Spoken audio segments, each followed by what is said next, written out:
My name is Derek Dotson, and I'm the founder of the Black Sanctuary.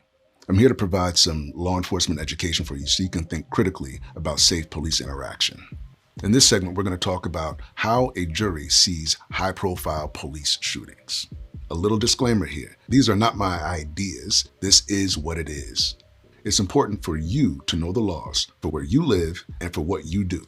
So let's get into it. You know, there have been so many police shootings in the United States that it's actually hard to try to find someone who doesn't have an opinion about police one way or the other.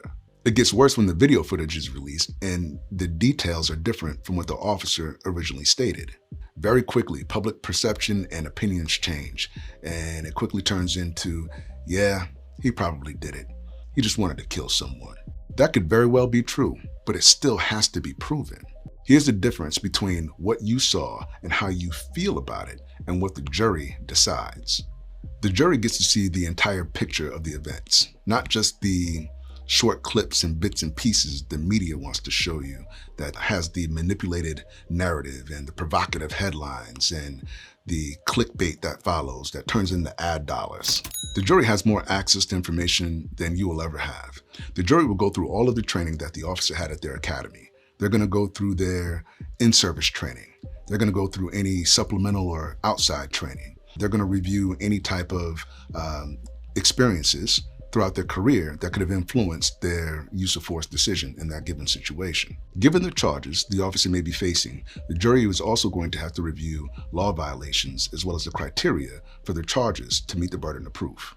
Keeping in mind the officer's training, their experience, and the specific law violations filed, the jury is going to have to review the same video that you saw and have to make a decision on what a reasonable person would have done given the same situation and the information that they had at the time force was used.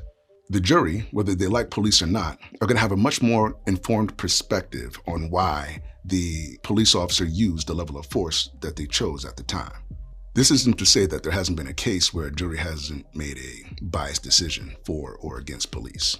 This type of jury perspective is exactly what I'm trying to give you by talking about this subject matter. I want you to know how to perceive high-profile uses of force through a lens of objective reality. It doesn't matter if you like or hate police to be able to see the truth in the eyes of the law.